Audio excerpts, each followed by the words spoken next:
কালকে যেহেতু ঈদ তাই আজকে লাস্ট হাট। তো এই হাটে আমি চলে এসেছি আজকে। তো আসার সাথে সাথে এই ভাই একটা গরু আমাকে এমন গুতানো শুরু করে দিছে, সবাইকে গুতা দিয়ে তো মুডটাই খারাপ হয়ে গেল। মানে ফার্স্টে এসে একেবারে গুতা খাইলাম, একেবারে মুডটা খারাপ হয়ে গেল। তো আমরা ভিতরে যাওয়া শুরু করে দিছি এর সাথে।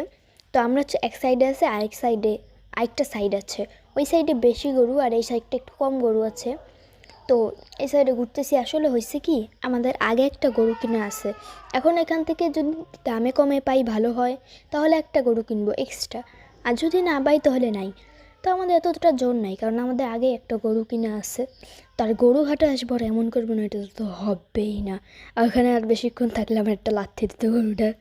তো আমরা এখন গরু হাট থেকে বের হয়ে যাব, আর বেশিক্ষণ থাকবো না। আসলে সুবিধা মতন হচ্ছে না গরু হাটে, গরু পাচ্ছি না বেশি একটা সুবিধা মতন।